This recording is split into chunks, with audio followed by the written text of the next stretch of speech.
Nous, on récolte la pomme de terre au champ, on met ça dans un camion. Ensuite, le camion, il monte vers les entrepôts à Saint-Hubert pour être déchargé. Puis moi, pour avoir la traçabilité, j'ai mon ordinateur ici, les numéros Epsilia pour situer les patates. On a le numéro de trailer, on sait c'est qui l'a arraché, où est-ce qu'il l'a arraché, la quantité, le poids. Puis là, il est en route vers les entrepôts. Quand le camion il arrive ici à l'entrepôt, nous, on va rentrer le camion dans notre système informatique. Après ça, une fois qu'on a rentré ça dans notre système, on la décharge. Chaque boîte est munie d'une puce RFID avec un code barre. Après ça, une fois que la boîte est créée par l'emboîteur, puis qu'on sait c'est quoi le produit qui est à l'intérieur, c'est quoi la variété, ça provient de quel champ, etc. Là, cette boîte-là, elle est amenée par les conducteurs de chariots élévateurs dans l'entrepôt, puis elle va être localisée à un endroit précis. Une fois toutes ces belles pommes de terre entreposées, on va les garder en entrepôt pendant une année. Et durant cette année, on va aller consommer les pommes de terre en débutant par le vrac, ensuite les boîtes, selon les besoins des clients.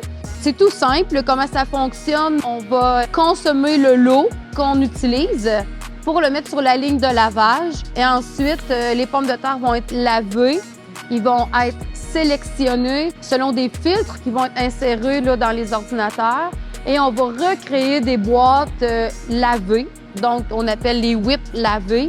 Le numéro de lot va suivre là, depuis le champ jusqu'à nos nouvelles créations de pommes de terre lavées qui seront utilisées ultérieurement pour être en sachet.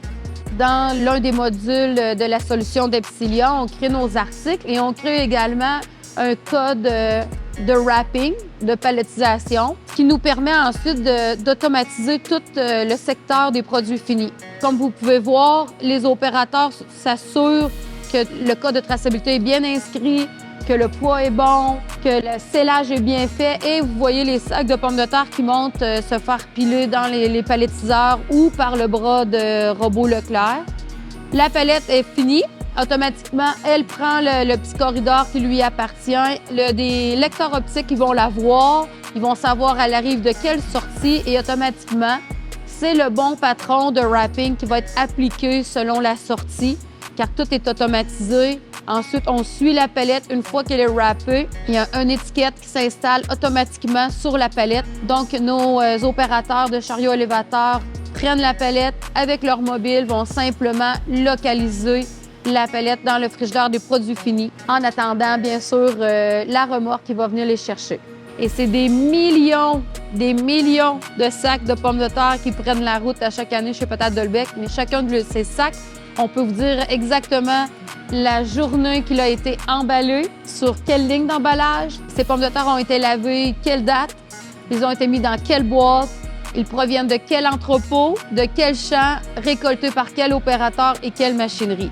C'est une traçabilité vraiment importante du champ jusqu'à votre assiette qui nous permet d'assurer une sécurité alimentaire et un bon suivi de chacune de nos matières premières récoltées.